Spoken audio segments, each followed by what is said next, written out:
Y yo le voy a poner todo, voy a subirlo ya con todos los indicadores y voy a poner, incluso les voy a dar un modelo de artículo para que tengan como referencia cómo se hace. También me explicó, sí, también me explicaron que para muchos de ustedes es el primer artículo, entonces con más razón hay que hacer porque incluso eso ustedes van a poder publicar después esos artículos está la revista de la facultad, está ahí, cualquier revista indexada también ustedes pueden publicar ese artículo. Este, eh, entonces incluso les va a ser muy útil a ustedes ese artículo.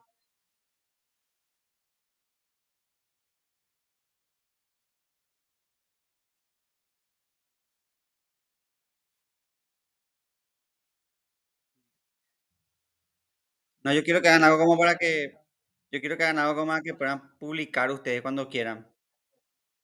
Em, no, no, no vamos a tener trabajo grupal. No vamos a tener.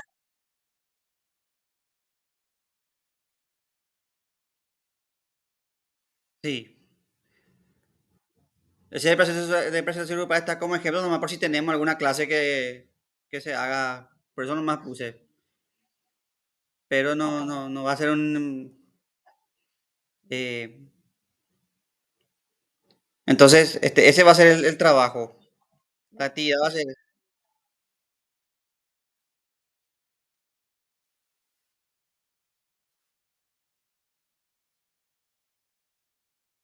sí, cualquiera de los temas puede elegir. O sea, puede elegir incluso un subtema si tenés bibliografía, puede elegir incluso un subapartado y si puede desarrollar, desarrollar.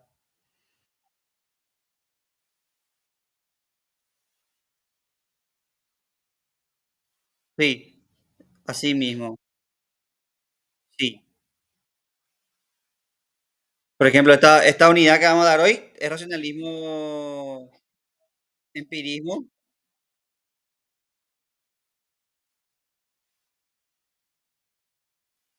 Sí.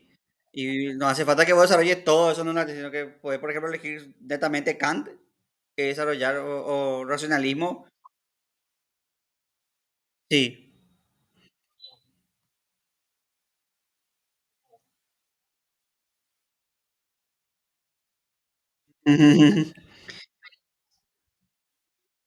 Eh, como le digo, va a ser muy útil para ustedes esto porque incluso es como ustedes son los dueños de su artículo, incluso van a poder publicar.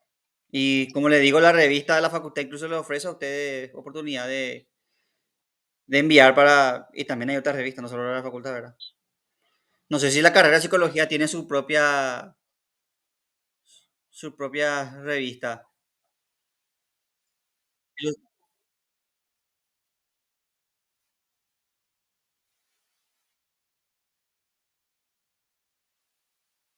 Filosofía tuvo un tiempo, tuvo un tiempo una revista, pero después no ocurrió más. Y ahora pero está la revista está Humanidades y está la otra revista, no me acuerdo cómo se, dos revistas hay.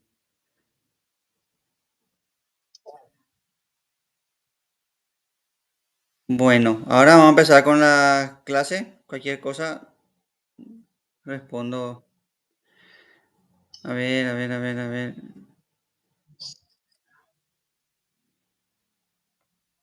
No. Ahí.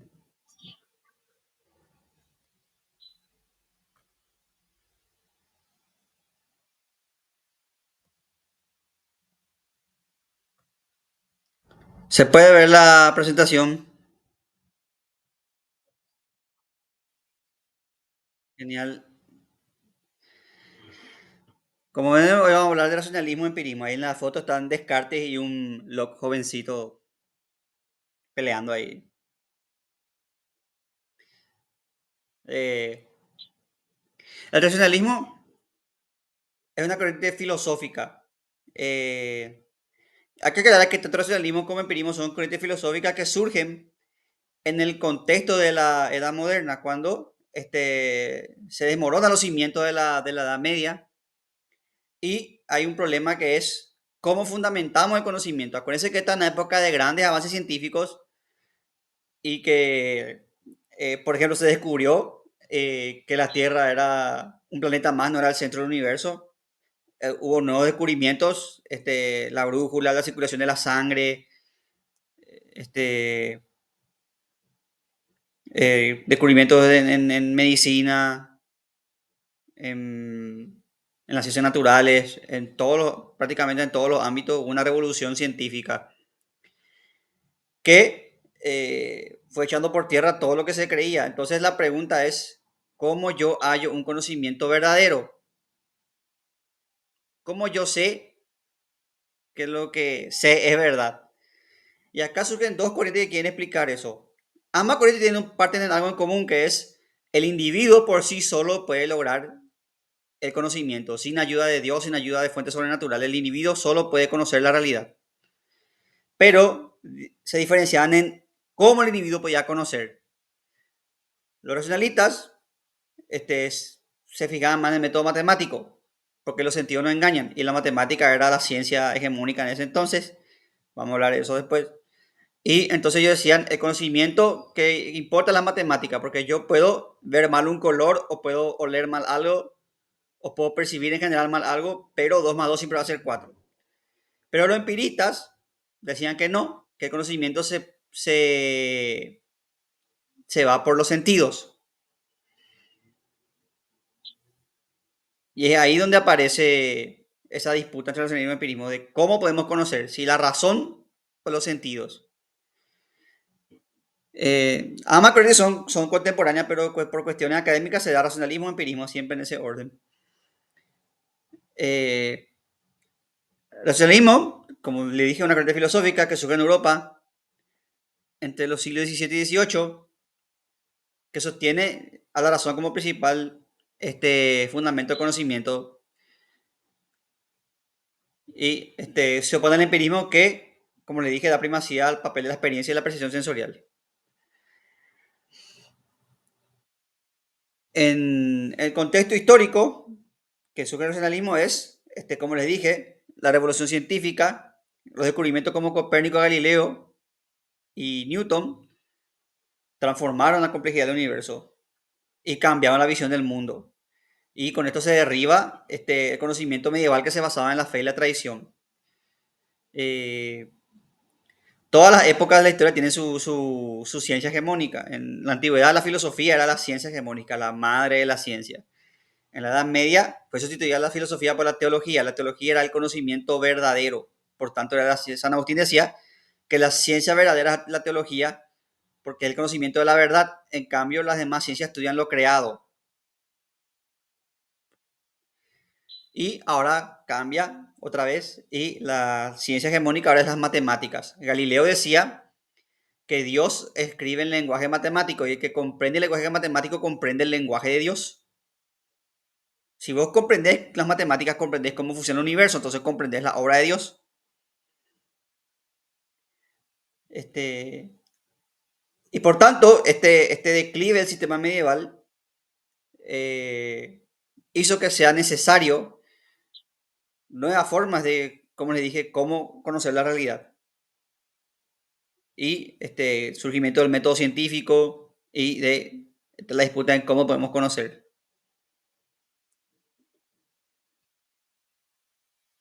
Filosofía medieval se centra en la teología y en la interpretación de los textos sagrados, y el racionalismo busca una nueva base para el conocimiento que no dependa de la autoridad religiosa, ni de Aristóteles, sino que dependa de, como decía Descartes, verdades, certezas indudables. Entonces, ¿qué es lo indudable? Y acá el racionalismo se refugia en las matemáticas, porque como les dije, vos podés creer en cualquier dios, puedes creer, tener cualquier creencia, tener cualquier opinión política, pero 2 más 2 siempre va a ser 4. Por eso el conocimiento matemático es, en esta época, este, es conocimiento verdadero y fiable. Eh, Descartes nuevamente él decía, esté despierto o esté dormido, 2 más 2 es 4. Y eso es una verdad indudable, una verdad que vos no podés negar porque su contradicción es absurdo que 2 más 2 sea 5.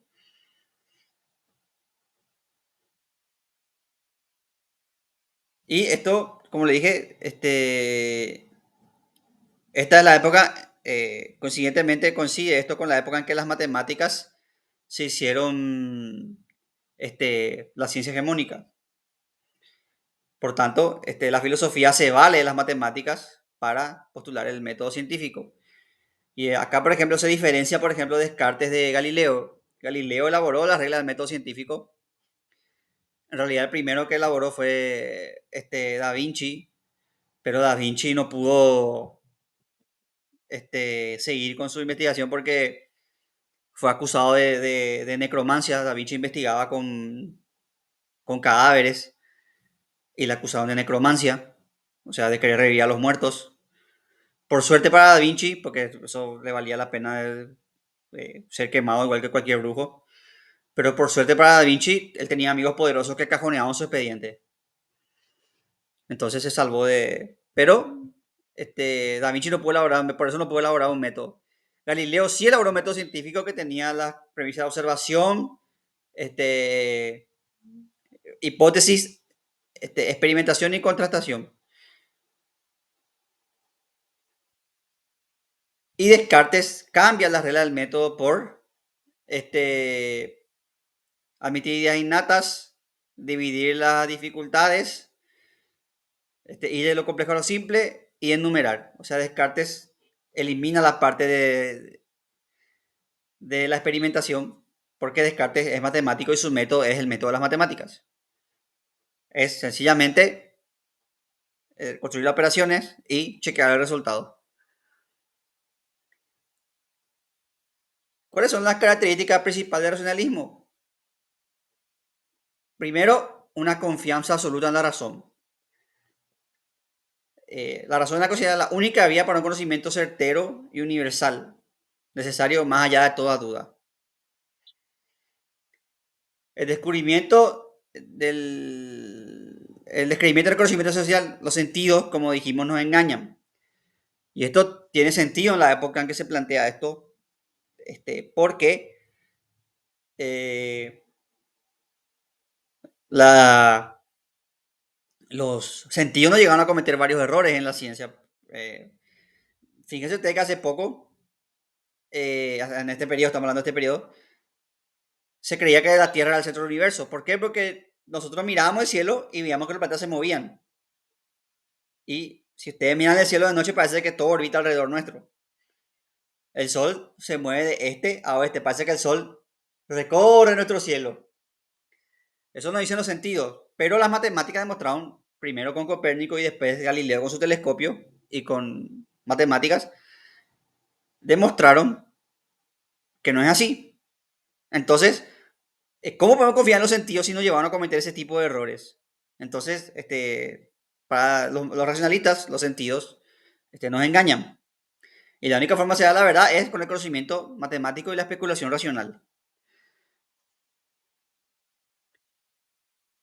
Los racionalistas creen en ideas innatas.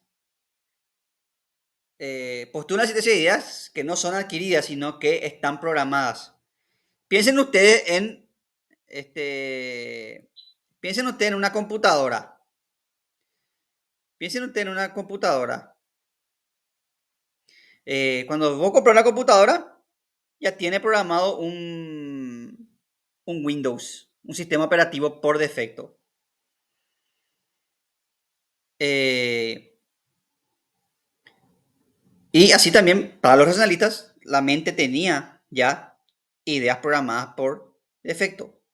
Ideas que son claras y distintas. Por ejemplo, Descartes sostenía que la idea de Dios es una idea que está ya programada porque el ser humano no puede concebir la idea de un ser infinito, porque el ser humano es finito y lo finito no puede concebir lo infinito. Es como decir que un 10 entra en un 2, no se puede. Entonces, lo que decía Descartes es que existían ideas innatas, ideas que ya están programadas, así como nuestra computadora ya viene con un Windows o con un Linux o con lo que tengan ustedes, un sistema operativo, nuestro cerebro ya viene con ideas preestablecidas.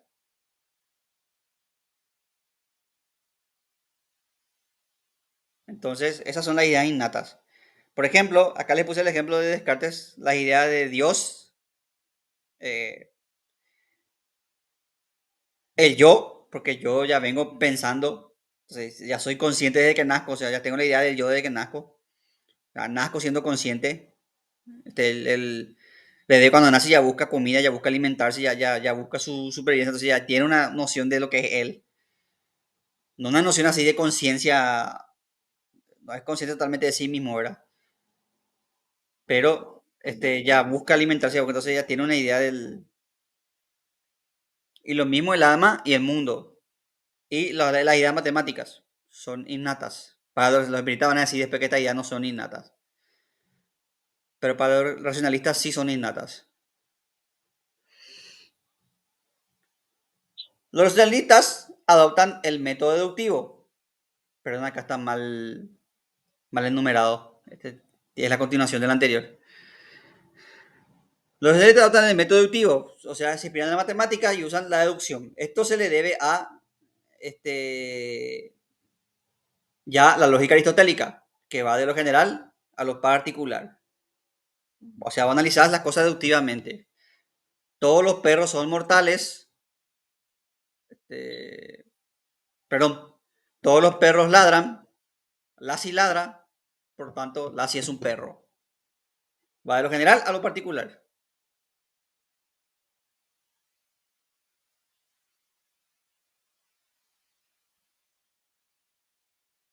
En cambio, el empirismo va con Bacon, va a adoptar el método inductivo de lo particular a lo general.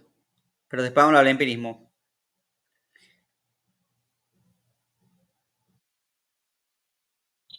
Para los racionalistas hay que partir de principios evidentes, axiomas indudables. O sea, cosas de las que vos no puedes dudar. Esta es la primera regla del método de Descartes. Ideas de las que vos no puedes dudar. Partir de lo que vos no puedes dudar. Por eso que Descartes hace su duda metódica, el famoso pienso luego cito que ustedes habrán dado en el cursillo. Descartes duda de todo y se da cuenta que no puede dudar de él. Entonces encuentra la primera verdad indudable y a partir de ahí saca más verdades indudables.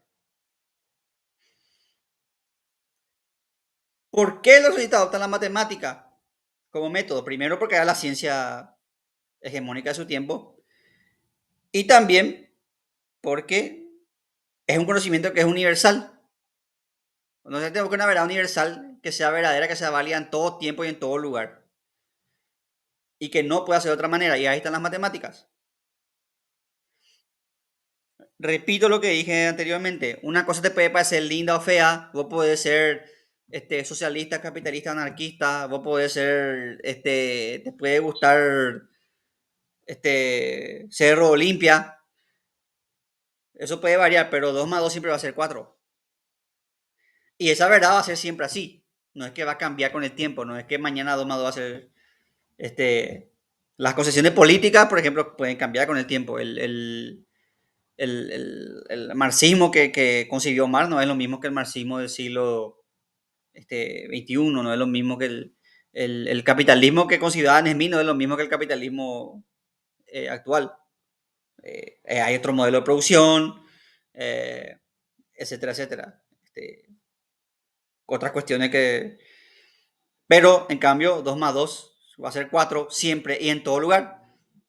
2 más 2 es 4 acá en China, en Tangamandapio, en Kikuo, en todos lados 2 más 2 es 4.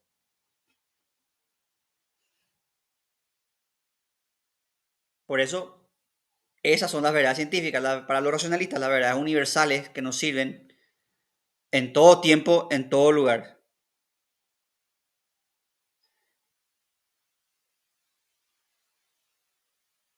También partimos acá del subjetivismo. El punto de partida de conocimiento se encuentra en el sujeto. Y esto tiene que ver mucho con el liberalismo. Tiene que ver mucho con la idea del liberalismo también. Acá en la edad moderna se empieza a aprender la idea del individuo. Y como le dije yo, el racionalismo dice que el sujeto por sí solo puede conocer la realidad. No necesita ayuda de Dios, ni de la tradición, ni de la autoridad, sino que es el individuo por sí solo que puede conocer la realidad.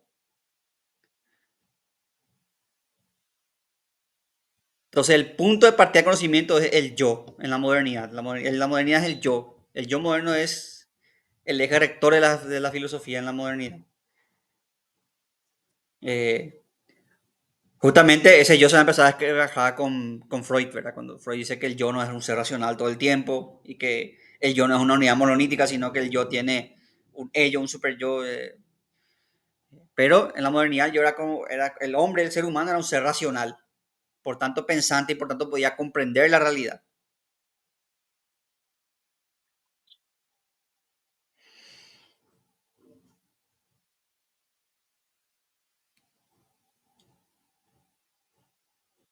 Los racionalistas sostenían que la realidad es racional y por tanto puede ser conocida y explicada a través de leyes universales, es decir, el universo funciona de forma racional.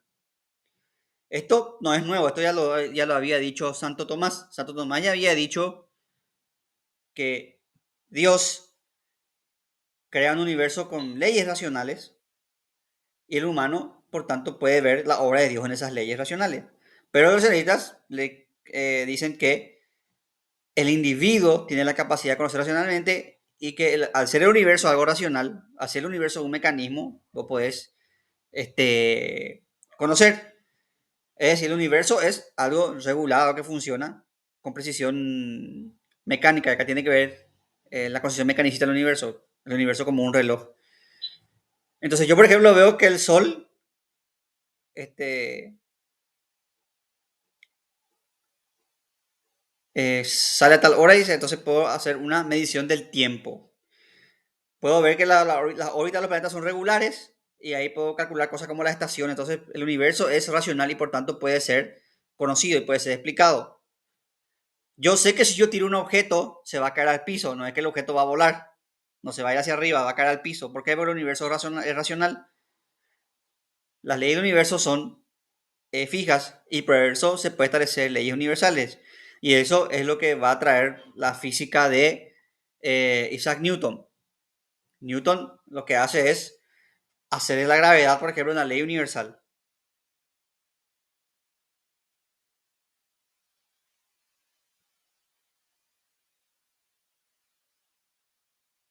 Entonces tenemos a los principales representantes del racionalismo. Empezando con René Descartes. René Descartes considerado fundador del racionalismo moderno. Esperen un ratito. Mm, Quiero ver si... Ah, sí, acá está. René Descartes considerado fundador del racionalismo moderno. Este, es el que establece las bases del racionalismo a partir de la duda metódica. O sea, tenemos que partir de principios racionales, pero tenemos que buscar una verdad indudable. Y acá está ese famoso pienso luego existo. Descartes se propone dudar de todo, pero se encuentra con que algo de lo que no puede dudar, que es que él piensa. Porque justamente si él está dudando, es porque está pensando. Y si él piensa es porque él está pensando. Entonces no puede dudar de que piensa, por tanto no puede dar la existencia del yo. Porque él es el que duda, él es el que piensa. Entonces quiere decir que él existe. Y esto le permite para decir que sí existe una verdad indudable, que es que yo existo. Y a partir de ahí puede establecer verdades como la existencia de Dios. Porque si él existe, algo tiene que haberle dado su existencia. Y vos decís, bueno, los padres, pero los padres no le pueden, entonces tiene que haber algo que dé la existencia, entonces ese algo que da la existencia es Dios, entonces Dios, por tanto, Dios existe, y por tanto existe el mundo. Entonces ahí Descartes establece las bases del racionalismo. Sus obras importantes son Discurso del Método y Meditaciones Metafísicas. Le tenemos también a Spinoza, filósofo holandés, que digamos que fue el que más lejos llevó la teoría racionalista. Eh, Spinoza partió de un problema que dejó Descartes, que es el problema de la sustancia. Descartes decía que el yo existía, que Dios, y Spinoza dijo, ¿cómo pueden existir tres sustancias? Entonces Spinoza dijo, no, todo lo que existe es Dios. A esto se le llama panteísmo. El panteísmo, para que ustedes entiendan, No cree en un Dios con barba, no cree en un Dios, este, en un Dios como el Dios cristiano con su barba que está ahí mirando el mundo y que está ahí cuidando a sus criaturas. El panteísmo cree que Dios es el universo.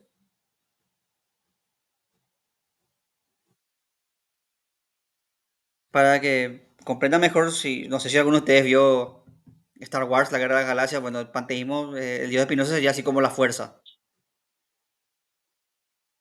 para que entiendan los que vieron la Guerra de las Galaxias. Dios está en todas las cosas, o sea, de hecho es todas las cosas. La naturaleza es Dios, que se despliega racionalmente, obviamente, como dijimos en los principios de la naturaleza es algo racional. Y para Spinoza la naturaleza es racional porque es Dios. Entonces Spinoza construye un sistema racionalista a partir de esa idea. Y elabora, por ejemplo, una ética del modelo geométrico y sostenía, por ejemplo, que no hay que buscar a Dios en los milagros, sino en las leyes del universo, decía Spinoza. Después tenemos a Leibniz, que fue filósofo, matemático. De hecho, todos los racionalistas, ya se habrán dado cuenta ustedes, todos los racionalistas fueron matemáticos. Descartes fue el que inventó el plano cartesiano. El plano ese que ustedes, coordenadas, latitud, longitud, eso inventó Descartes, por eso se llama plano cartesiano. Eh, o sea que ustedes cada vez que usen GPS, eso agradezcanle a Descartes. Porque él inventó el tema del plano y las coordenadas, esas cosas. Y Leibniz inventó el cálculo infinitesimal. Pero acá comparte, porque justo al mismo tiempo también Newton presentó su idea del cálculo infinitesimal. De hecho, para algunos, Newton le robó a Leibniz. Y como él es Newton, Newton ya era el físico, entonces Newton se quedó con la gloria. Pero lo que la mayoría de historiadores están de acuerdo es que los dos llegaron al mismo tiempo a ese descubrimiento, que no hubo robo, sino que los dos llegaron al mismo tiempo, solo que Newton, obviamente al ser más famoso que Leibniz, se quedó con las palmas. Pero Leibniz descubrió el cálculo infinitesimal. Era un gran matemático. Leibniz no estaba de acuerdo con Spinoza y su idea de Dios, porque Leibniz era religioso tradicional. Para Leibniz decir que Dios era la naturaleza es prácticamente ser un ateo disfrazado. Entonces Leibniz inventó el concepto de mónadas. Las mónadas son sustancias simples e indivisibles que componen la realidad. Son como átomos, pero no son físicos, son metafísicos. Y son lo que crean el universo preestablecido en el universo. ¿Por qué no son físicos? Porque si fuesen físicos no podrían ser sustancias porque tenían extensión y al tener extensión serían divisibles. Entonces las monadas no son físicas, son metafísicas. Así como existen átomos, decía Leibniz, existen átomos espirituales o metafísicos, como le quieran llamar, que son mónadas. Y estas mónadas son reguladas por Dios, interactúan en la naturaleza. Por eso el universo es racional, predecible, porque las mónadas están programadas para actuar de esa forma. Así como un videojuego está programado para... Entonces las monas también están programadas para que el universo funcione como funciona.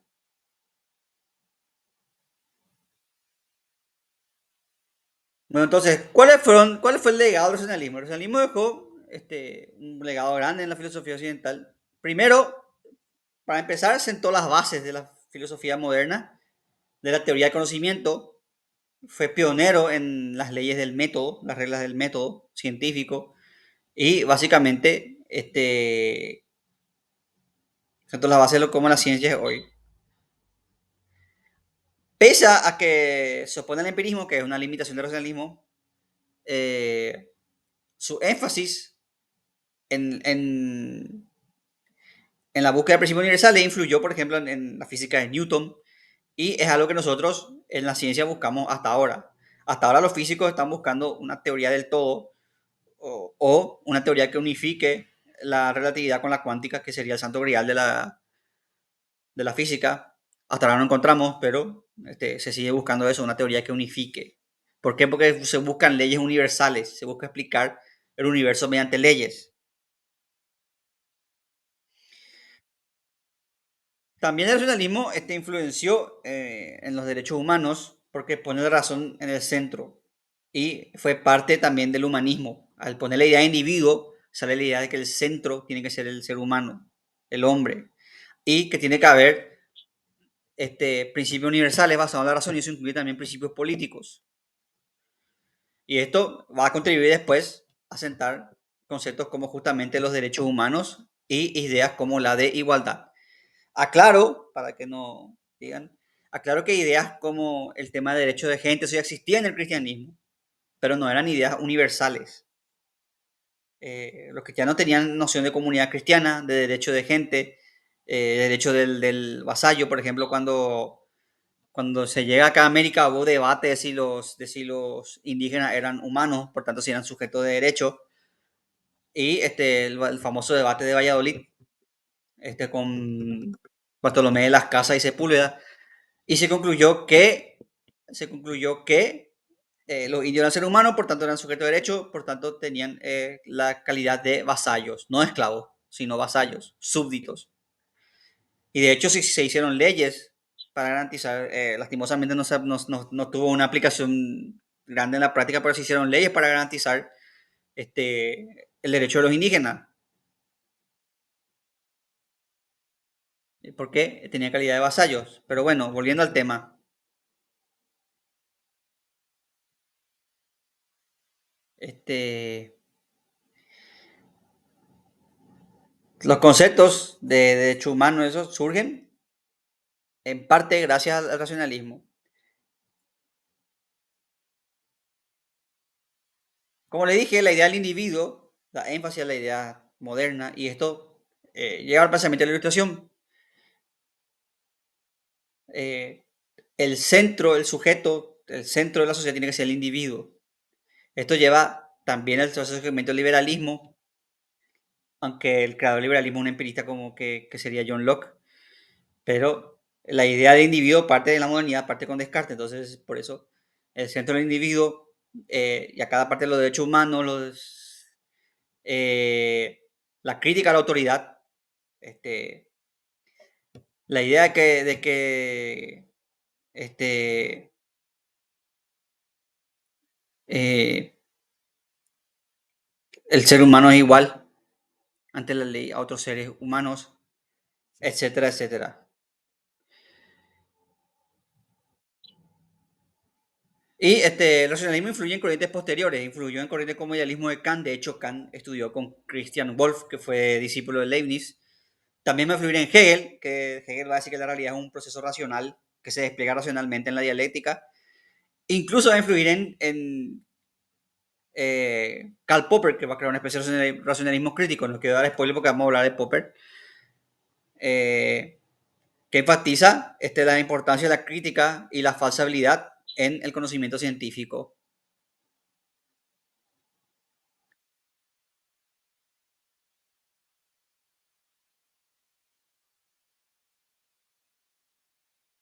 El empirismo, ahora hablamos de la corriente de la otra cara de la moneda, que es el empirismo.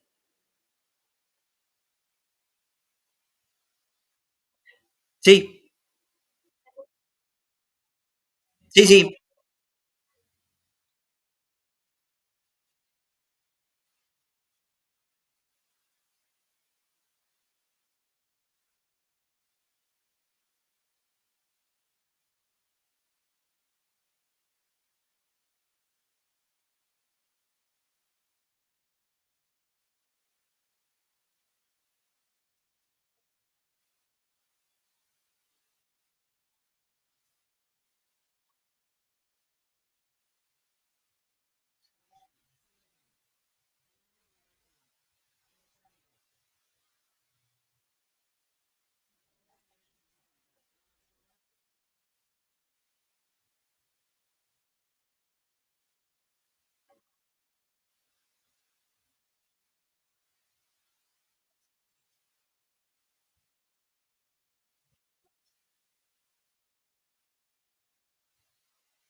Creo que los que no están al día no tienen su nota todavía.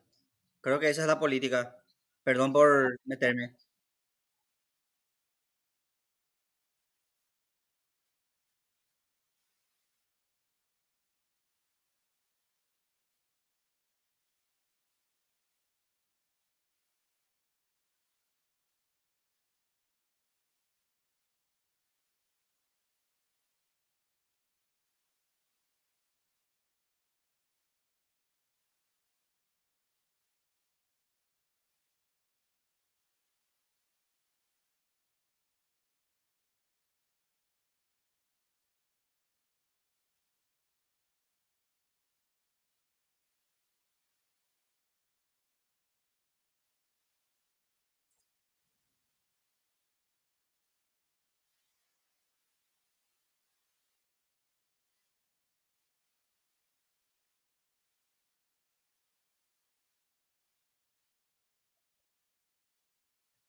Bueno, continuemos entonces.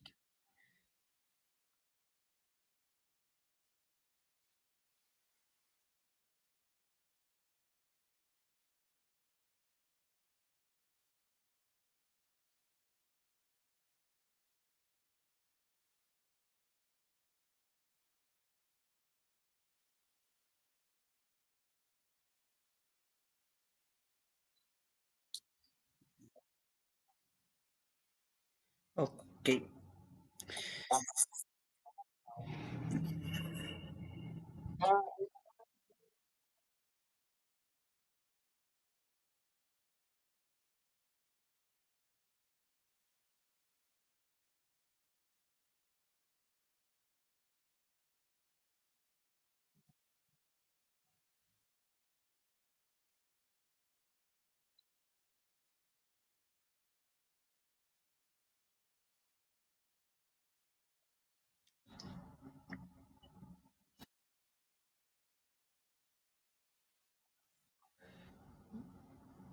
Bueno, continuemos, por favor.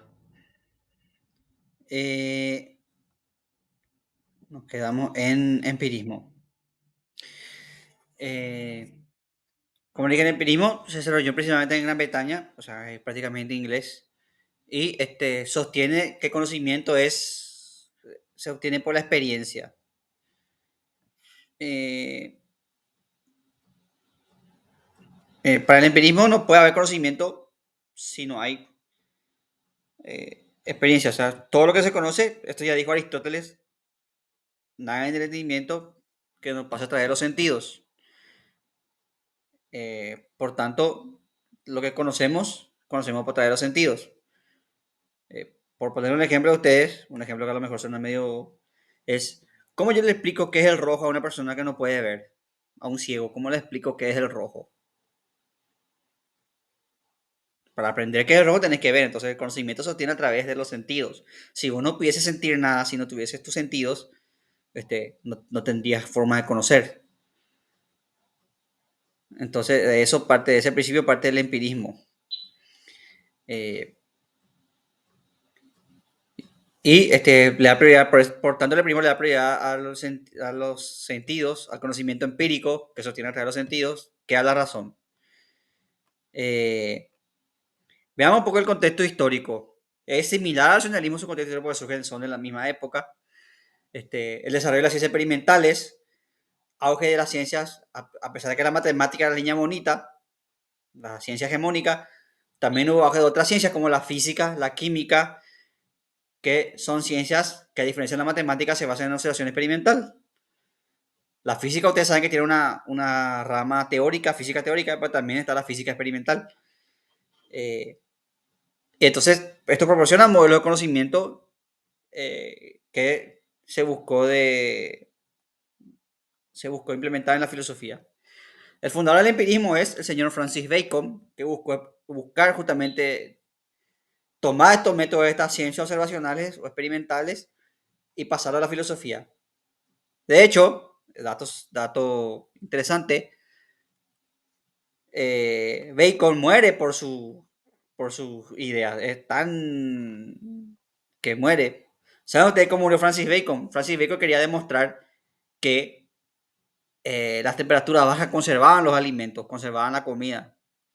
Entonces, una noche que hubo una tormenta de nieve, él entierra un pollo y se queda afuera observando. 1 hora y 34 minutos el pollo sigue crudo, sigue en perfectas condiciones, ta, ta, ta. Y como se queda en la tormenta, le da una neumonía y muere. O sea, él muere, es tan radicalmente espiritista que muere aplicando el método empírico. Muere por la ciencia. Así. Cada vez que ustedes abran la heladera y saquen su comida o se tomen unas frías, acuérdense de Bacon que él murió por ustedes para que ustedes puedan. Eh, pero sí, Bacon murió en su ley, vamos a decir, tratando de comprobar empíricamente un fenómeno de la naturaleza, que es la conservación del alimento en el frío. Y Bacon desarrolló unas reglas de observación. Los empiristas critican la física racionalista por que se llena de especulaciones metafísicas y no en la realidad experimental. Y porque no pueden verificar su conocimiento en la experiencia. O sea, Descartes, por ejemplo, dice que el mundo tiene tres sustancias, el individuo, Dios y el mundo. ¿Y cómo fundamentas eso? ¿Cómo fundamentas esa idea?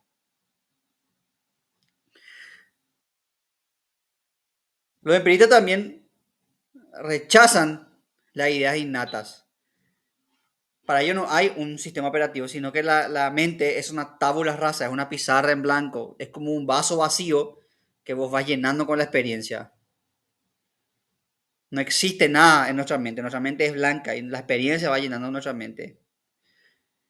Los empiristas, como les dije, se interesan en el conocimiento práctico, en lo que vos puedes aprender a través de la observación, a través de la experimentación. Ellos no buscan verdades universales, sino que buscan un conocimiento particular, un conocimiento que puede aprenderse, que puede replicarse. Cuando ustedes hacen un experimento, tiene que poder replicarse. En, ustedes son de psicología, en psicología ustedes tienen preceptos de conductuales, por ejemplo, este, pero esos preceptos tienen que ser puestos a prueba en experimentación, a través de la experimentación. Cada caso psicológico es un mundo. O sea, en psicología hay teorías generales, hay teorías, puedes tener teorías generales, pero cada paciente, ustedes saben, lo que sobre todo, creo que algunos de ustedes tratan con, supongo que algunos de ustedes ya tratan con pacientes, y a eso usted que cada paciente es un mundo, que no es que vos agarrás nomás la teoría y le bajás hacia el paciente y le aplicás como si fuera, este, como si fuera algo prefabricado, sino que cada paciente tiene su realidad aparte y cada paciente funciona de una forma distinta. O sea, algunos son más cooperativos, otros son menos cooperativos, esas cosas, por ejemplo, que dicen mucho del... eh, algunos teorizan de esta forma, otros teorizan de otra forma, etcétera, etcétera, etcétera. Entonces vos tenés que ir adaptándote. No es que puedas aplicar nomás así, como así un...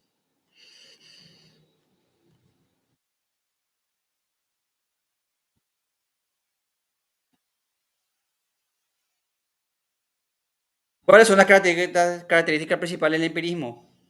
Primero, la experiencia como única fuente de conocimiento. Todo conocimiento se origina en la experiencia, incluso el conocimiento matemático. Vos para tener la idea de un 2 tenés que abstraerte, tenés que saber qué es un 2. Por tanto, no hay, si todo se adquiere por experiencia, cuando vos nacés, nacés sin nada. Nacés en blanco, nacés en una tabula rasa. Y vos vas experimentando y ahí vas adquiriendo los conocimientos. Vuelvo a repetir, si vos nacés sin la vista, no vas a poder saber lo que es el rojo.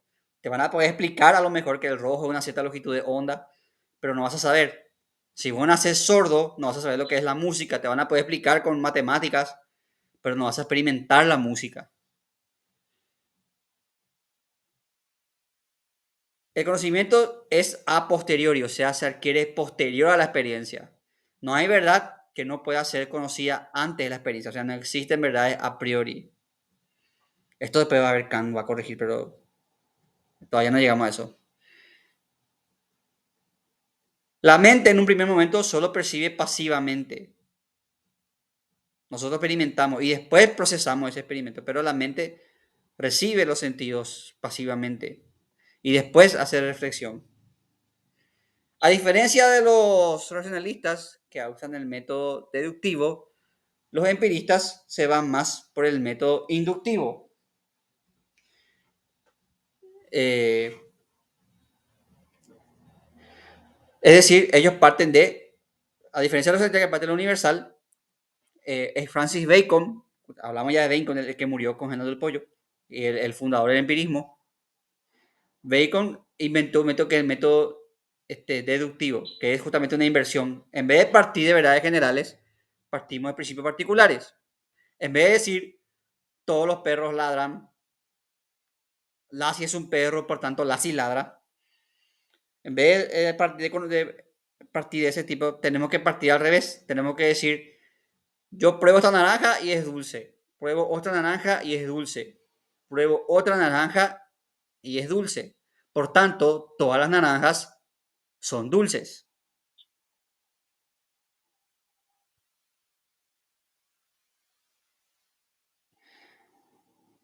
Ambos, ambos métodos tienen sus limitaciones.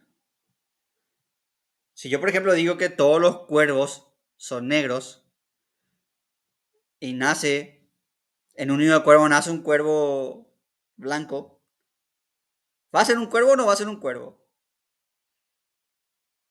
Si usas el método del silogismo deductivo, vas a decir no, porque todos los cuervos son negros, el cuervo X es blanco, por tanto, el cuervo X no es un cuervo. Si soy empirista, sí, puedes decir que es una excepción al que es el albinismo, pero el método empírico también tiene sus mismas limitaciones. Si yo voy a hacer el ejemplo de la naranja, si yo pruebo naranja y digo que está dulce, pruebo otra está dulce, pruebo otra está dulce, pero ¿qué pasa si otra persona prueba una naranja, pero justamente prueba la naranja pepú, la naranja agria? Me va a decir que es amarga. Y yo le voy a decir, no, todas las naranjas son dulces, me va a decir, no, es amarga. Por eso, cuando ustedes hacen trabajos de investigación, es importante el tema de la muestra representativa. Y esto creo que ustedes dieron ya en psicología el tema de la muestra, ¿verdad? Corrígame si me equivoco. Ustedes hablaban del tema de las muestras representativas en la carrera.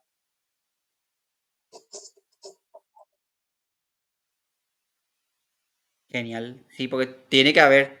Si yo, vamos a suponer que yo sea politólogo y que me contrate un político y me diga, yo quiero que me haga un estudio de mi imagen de popularidad. Y yo hago ese estudio, pero ese estudio se ciñe solamente a Asunción, por ejemplo. ¿Va a ser fiable ese estudio?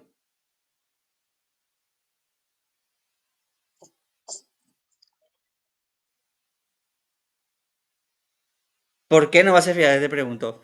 Para que. Exactamente. Exactamente. Este.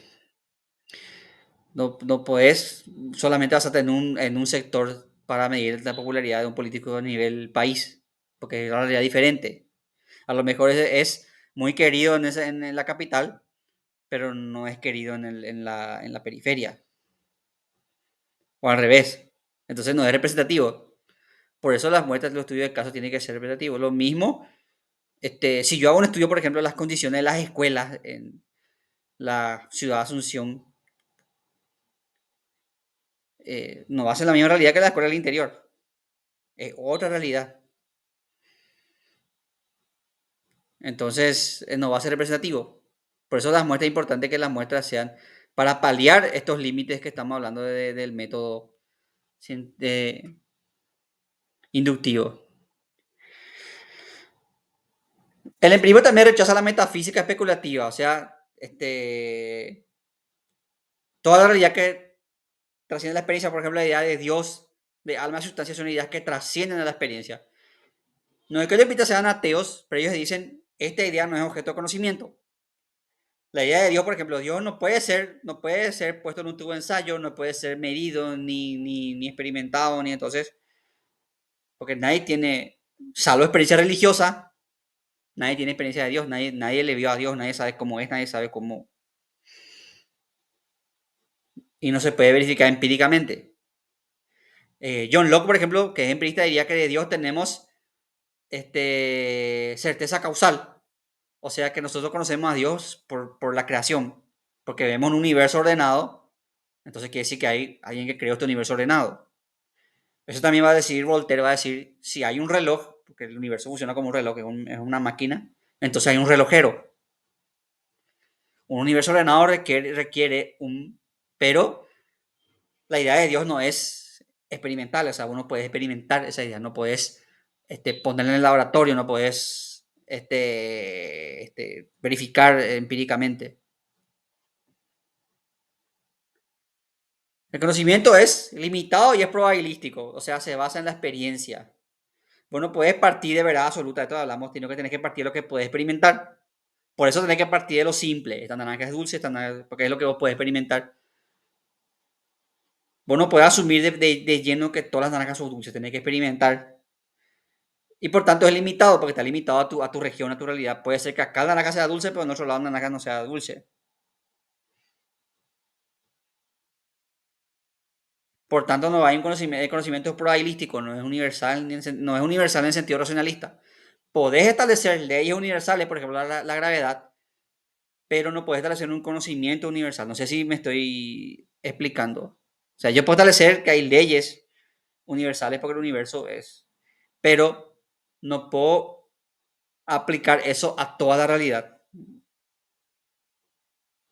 Por ejemplo, la gravedad es una ley universal, pero yo no puedo aplicar eso, no puedo construir conocimiento diciendo, por ejemplo, que todos los perros ladran, por ejemplo, porque los huskies y otros perros, por ejemplo, no ladran.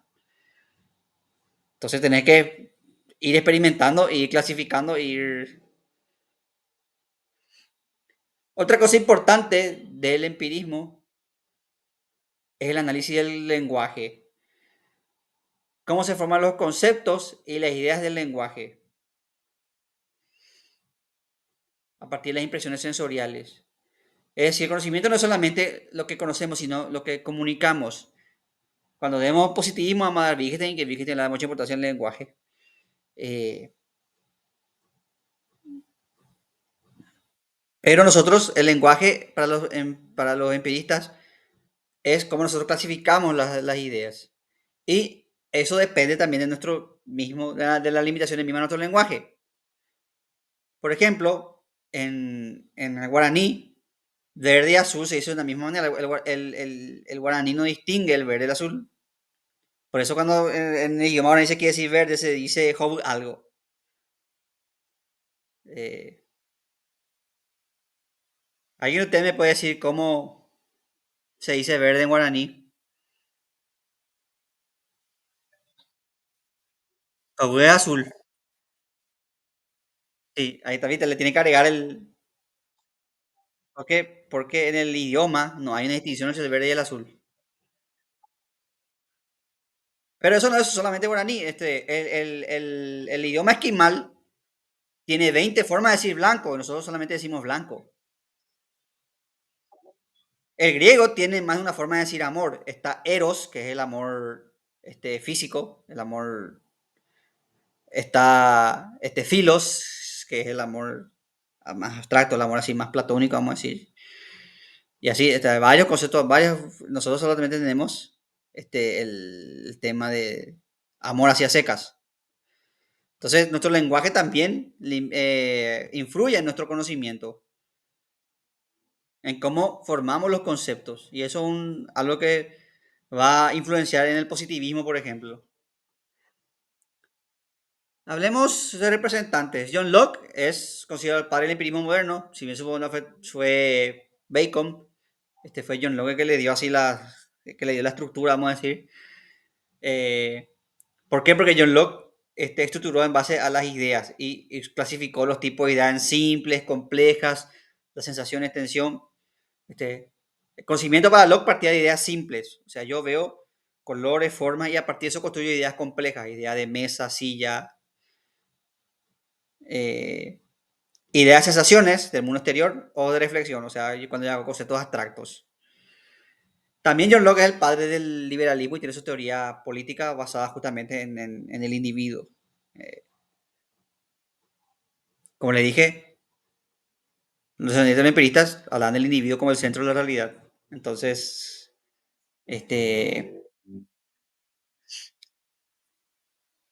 ahí está John Locke. Después tenemos a George Berkeley, obispo irlandés, que fue el que llevó al extremo el empirismo.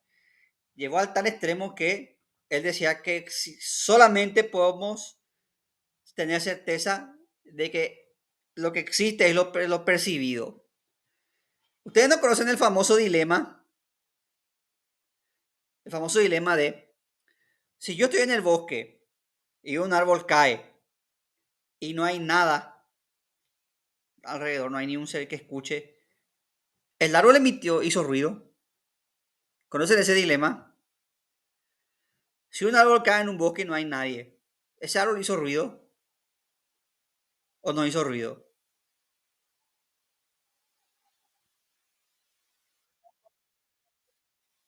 Y pregunta, ¿cómo puede decir que hizo ruido si nadie escuchó el ruido? Porque pero lo que hace que el ruido sea ruido es que alguien perciba el ruido. O sea, el ruido, el sonido, son las ondas que se dispersan en el aire que llegan a tu oído y tu oído interpreta como ruido.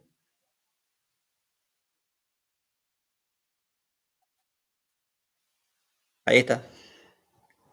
Podemos irnos más lejos. ¿Cómo sabes que existió ese árbol si no estabas vos ahí?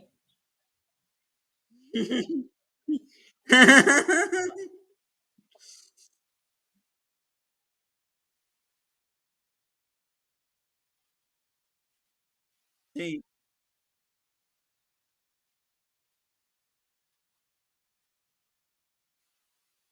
Ya está. Bueno, Berkeley decía que la única forma de certeza es que ese árbol sea percibido. Si no, no existe para Berkeley porque lo que existe es lo que puede ser percibido. Pero Berkeley lleva al extremo el empirismo y dice, Berkeley llega a la conclusión dice él, solo yo existo, porque si existiera ser percibido y soy yo el que percibe, entonces soy yo el que le da la existencia a las cosas.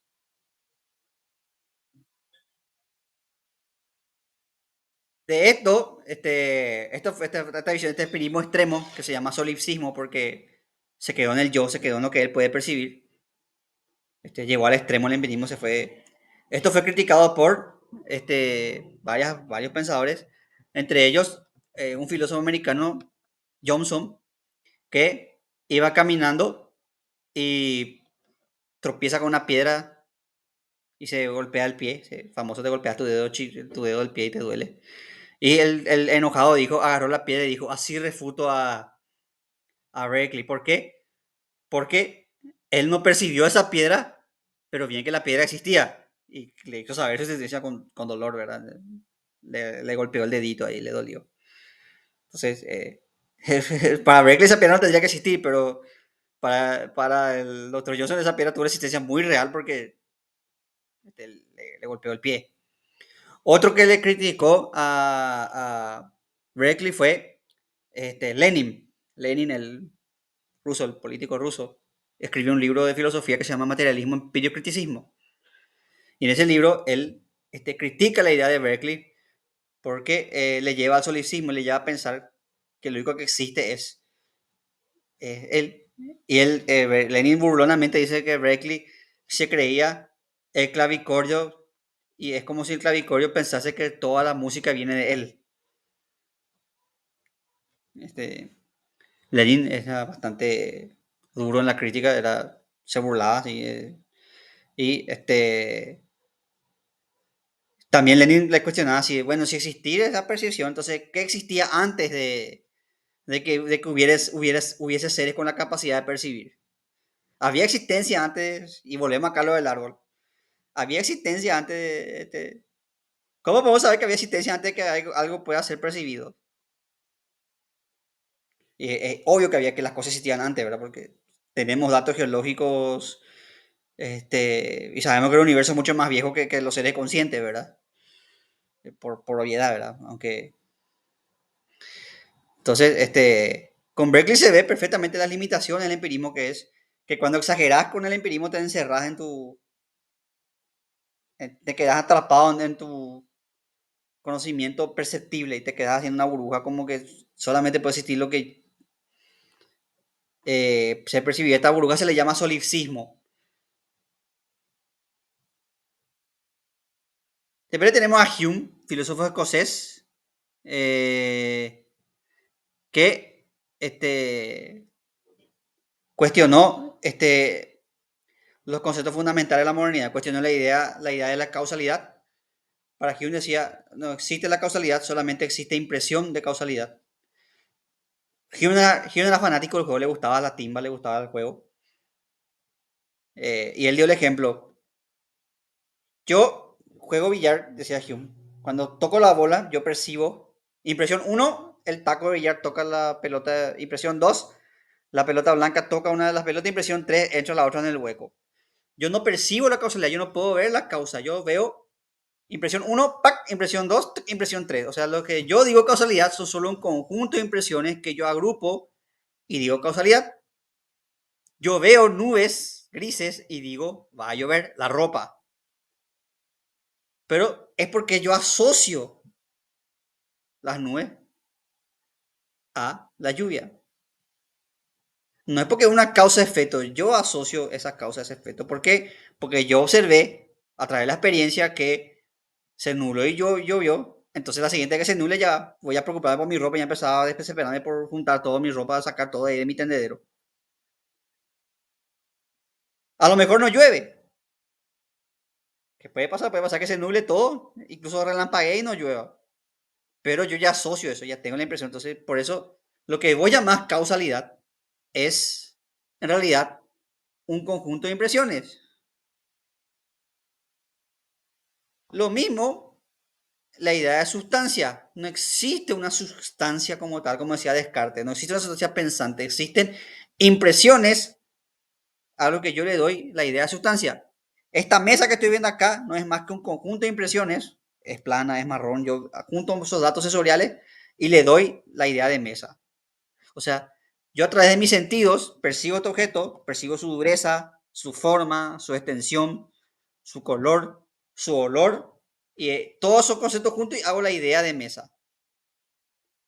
Lo que yo digo que es la mesa es un conjunto de impresiones que yo le doy este, la forma de mesa.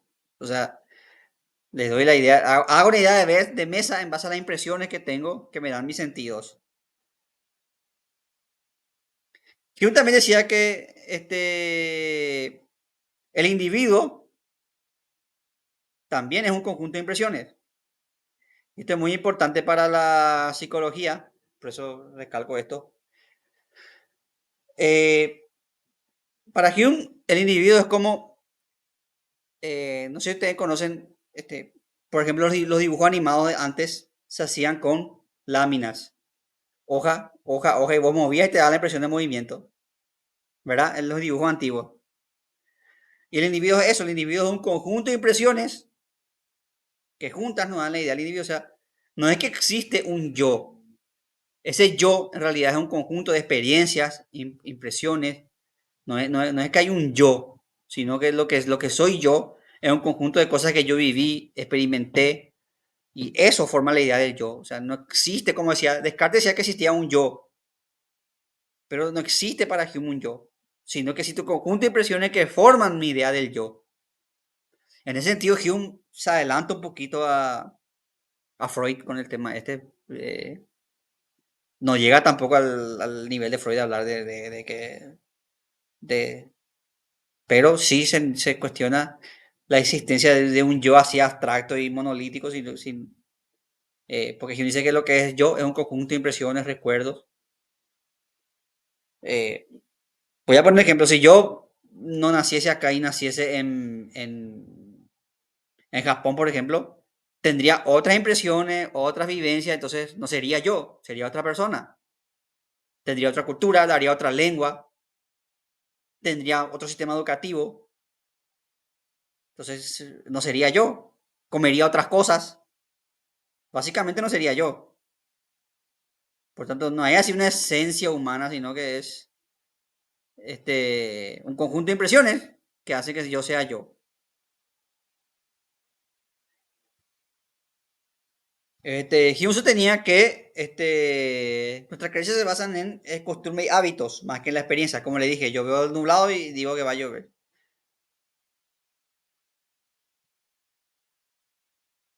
¿Cuál fue el legado del empirismo?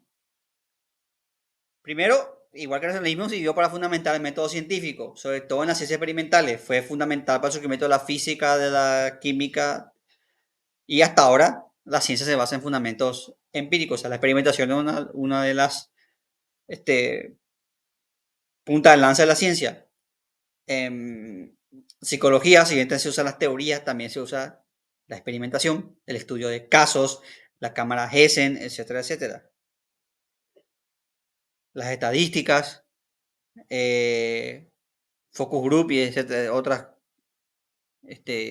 formas de recabar datos empíricos para construir científico. Si vos, por ejemplo, querés ver, no sé, por ejemplo, déjeme pensar en algo, el impacto que tuvo la pandemia, entonces tenés que hacer control de datos, entrevistas o test, etcétera, etcétera. Como le dije, esto contribuye al desarrollo de la psicología. Asaltarse en la forma de idea a partir de la experiencia del empirismo contribuye al nacimiento de la psicología, porque lo que buscaban los psicólogos los primeros psicólogos es determinar de forma experimental los procesos mentales y se basan en las ciencias empíricas y por tanto en la filosofía empirista.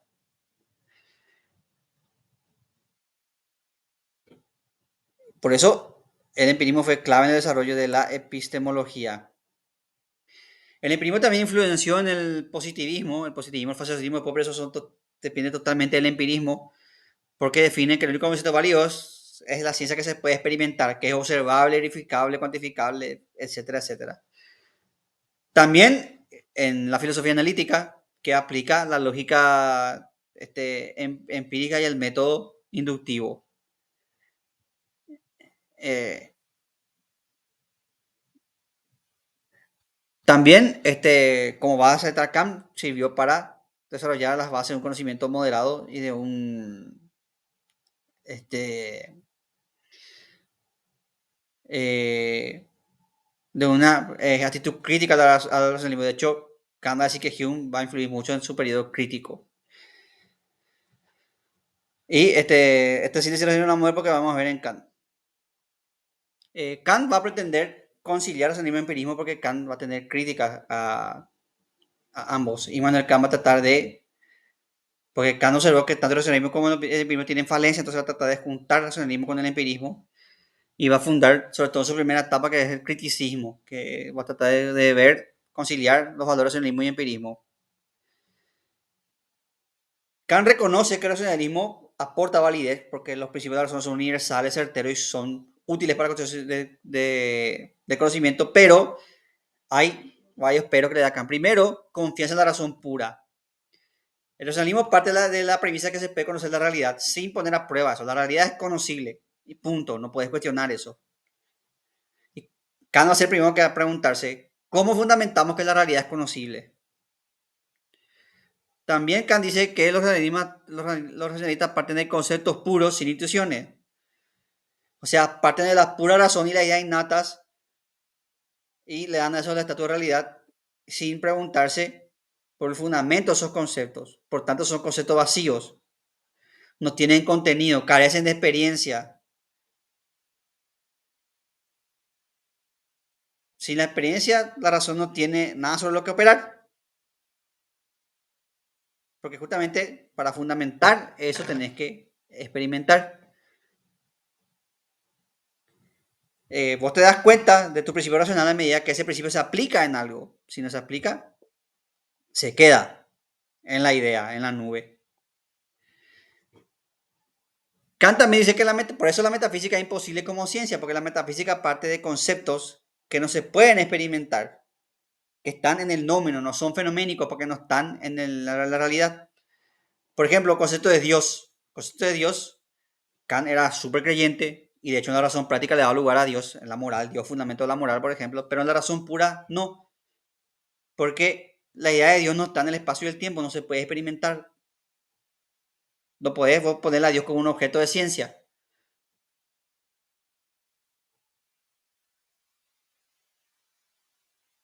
Dios, lo mismo la idea del hombre, el hombre en sentido de humanidad. Vos podés analizar sujetos concretos, pero no podés analizar el sujeto o el hombre. No se puede, porque es un abstracto. Lo que puede analizar es hombres concretos, humanos concretos. No puede analizar en abstracto.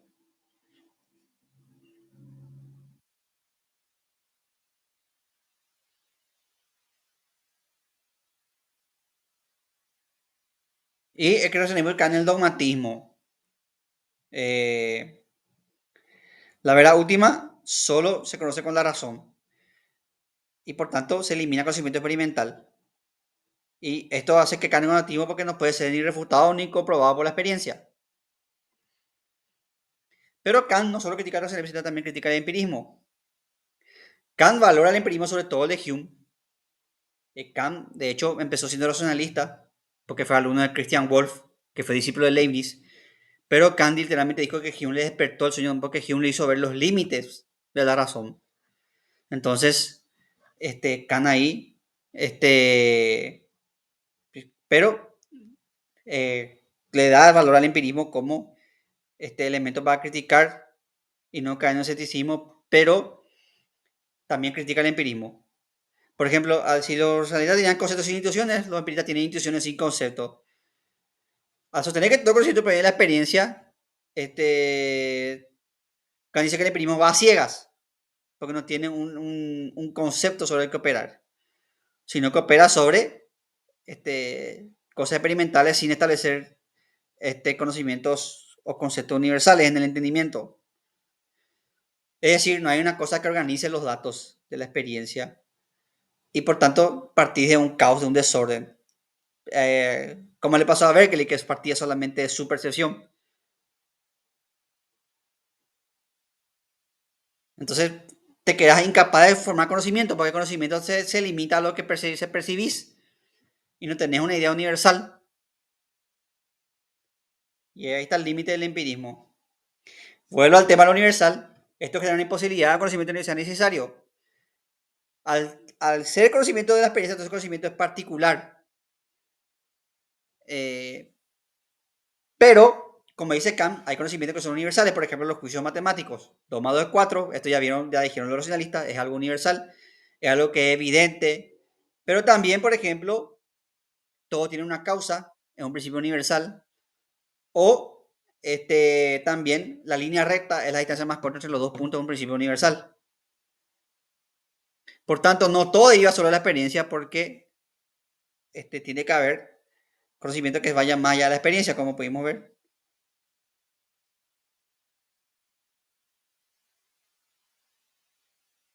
Y por eso ahí Hume que empezó a observar esto, y por eso Kant dice que Hume le despertó el sueño dogmático, porque le mostró los límites. Para superar esto, Kant forma el idealismo trascendental. Kant supone, o sea, toma en cuenta la limitación más corriente y propone un idealismo trascendental que sintetiza los enemigos del empirismo. Su idea central es que el conocimiento no es una copia de la realidad, como dice el empirismo, sino que es una construcción de la realidad. Eh, el conocimiento se forma a partir de la interacción entre un sujeto y un objeto. Es decir, el conocimiento es lo que yo formo al percibir ese objeto. Pero nuestra mente no está en blanco, como decían los empiristas, sino que tiene una estructura a priori que es eh, que da forma a esta experiencia, que son las formas pura sensibilidad, que son el espacio y el tiempo. Es decir, yo experimento conocimiento en un espacio y en un tiempo. Yo no, no conozco el espacio, sino que yo conozco en un espacio y en un tiempo determinado. Es como este vaso. Yo todo lo que experimento en un espacio. Por ejemplo, ustedes ahora me están escuchando a esta hora, en este espacio, en su computadora, en su casa, y están aprendiendo. Entonces, yo agarro este vaso, que está acá ya ahora en un espacio y en un tiempo concreto. Entonces, por tanto, el conocimiento se experimenta entonces, conocimiento es todo lo que yo puedo poner en el espacio y en el tiempo. Por tanto, el espacio y el tiempo son a priori, o sea, están ya en tu mente. Por tanto, la mente no es una tabula rasa, como decían los empiristas. La experiencia sensible proporciona el contenido y la estructura del espacio y del tiempo. Es como el andamiaje de la casa, el espacio-tiempo, y ahí se construye, se pone el ladrillo, el techo, ta, ta, ta, ta, ta. Por tanto, los objetos no son dados, sino que son pensados. Es decir, el conocimiento se construye en lo que yo ubico y a través de la experiencia en ese espacio, en ese tiempo. Por eso, el conocimiento es fenoménico, o sea, el fenómeno es lo que yo puedo conocer en el espacio y el tiempo, y lo que no puedo conocer es nouménico, por ejemplo, Dios, porque yo no le puedo conocer, no le puedo ubicar a Dios como a este vaso que está ahí al lado mío. En síntesis, Kant salva la universalidad y necesidad de las matemáticas, porque las matemáticas son conocimientos a priori, que son siempre verdaderos, pero también fundamenta, o sea, pero también fundamenta conocimiento empírico, porque vos tenés que experimentar en el espacio y tiempo para conocer. Y lo importante es que Kant limita el alcance del conocimiento. Y Kant, a diferencia de los otros que daban por cierto conocimiento, Kant se pregunta cuál es la validez y cuál es el límite de nuestro conocimiento. Y el límite de nuestro conocimiento es justamente el mundo fenoménico. Todo lo que yo puedo meter en mi cajita de espacio-tiempo es lo que puedo conocer. Lo que no puedo conocer es lo que está fuera del espacio y del tiempo. Por ejemplo, la idea de Dios o la idea abstracta del mundo o la idea abstracta del hombre. En la razón pura no puedo conocer. En la razón práctica, sí. En el mundo moral, sí. Pero en la razón pura no puedo conocer. Por eso la filosofía de Kant marcó un antes y después de la idea de historia del pensamiento y una conciliación innovadora con que trata de paliar las falencias del racionalismo y el empirismo.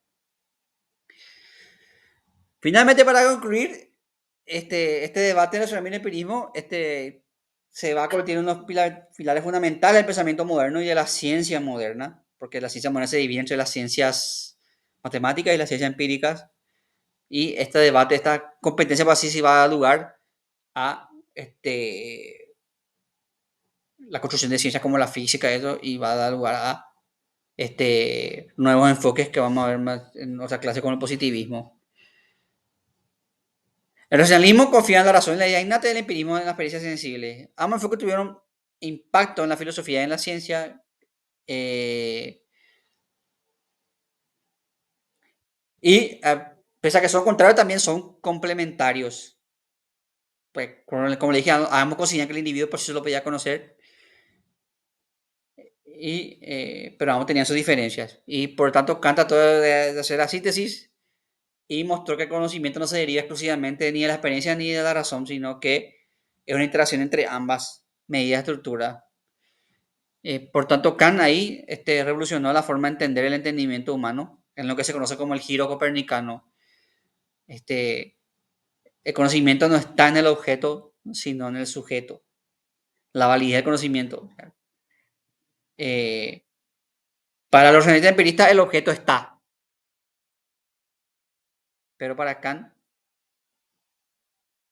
soy yo el que hace que el objeto esté. Kant no niega la realidad exterior, pero Kant dice, yo no puedo conocer las cosas en sí. Yo no puedo conocer esta mesa. Esta mesa puede estar acá, pero yo no puedo conocer esta mesa. Yo puedo conocer lo que mis sentidos me dicen de esta mesa y lo que mi razón ordena de esta mesa. Es decir, yo veo el color, la forma y ordeno, digo, mesa. Y solamente eso. Yo no puedo conocer la mesa en sí. Puedo conocer lo que mi razón elabora de esta mesa a partir de mis sentidos. No sé si estoy hablando, porque Kant es complicado, no sé si estoy hablando español o tiene que explicar otra vez eso. Lo que nosotros conocemos es lo que nuestros sentidos nos indican y nosotros formamos nuestra mente a partir de nuestros sentidos con la razón para Kant. Entonces para Kant vos no podés conocer la realidad en sí, sino que vos conoces lo que tus sentidos te dicen de realidad.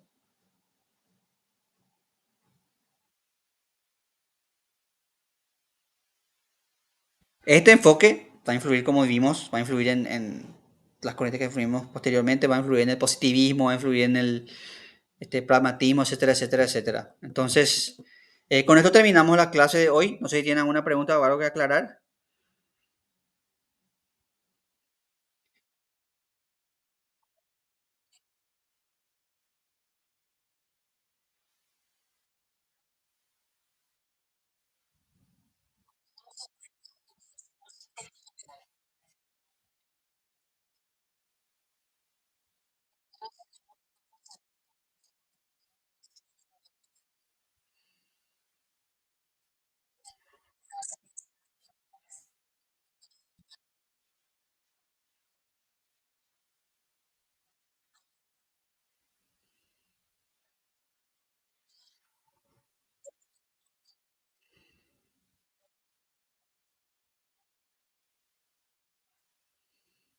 Esto, por ejemplo, de Kant, por ejemplo, ¿de verdad?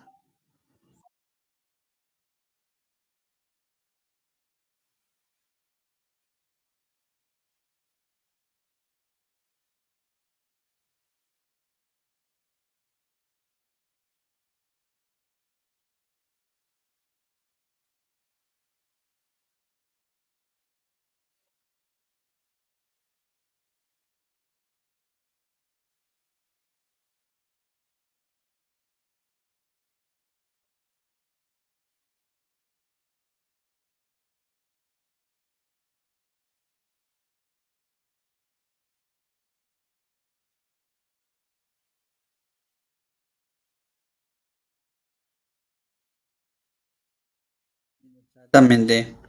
¿Ven cómo se relaciona esto? O sea, eso es lo que a mí me interesa de estas clases, que a mí no me gusta que se dé la clase así como algo abstracto, así como así la teoría de Kant en abstracto, sino que se tiene que ver así, por ejemplo, como dice la compañera, cómo se asocia eso con lo que yo vivo en el día a día, así con mi paciente. En el caso del paciente, él construye su realidad en base a lo que él experimenta, en base a lo que él, y también en base a su razón. Se complementa, como dice Kant. Y has estructurado tu realidad. Y como dice la compañía, va a ser diferente de la realidad de él. Y no es porque es relativista ni nada, sino porque tiene su experiencia, tiene su cultura, su tata, entonces es otra cosa. No sé si me estoy...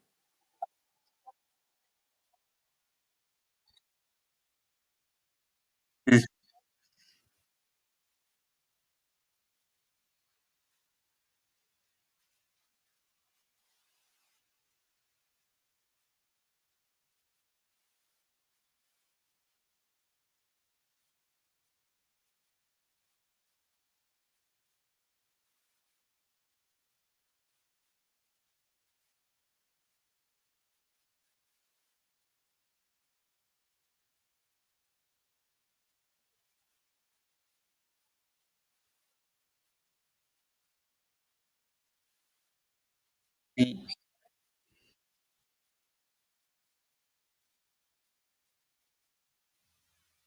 exactamente. Bueno, gente, nos vemos en la próxima clase. Voy a estar subiendo ahora también a pedido de la compañera, voy a estar subiendo también el modelo de artículo y la guía del trabajo final ya para que, porque me dijo la compañera que algunos quieren adelantar ya. Estamos entonces,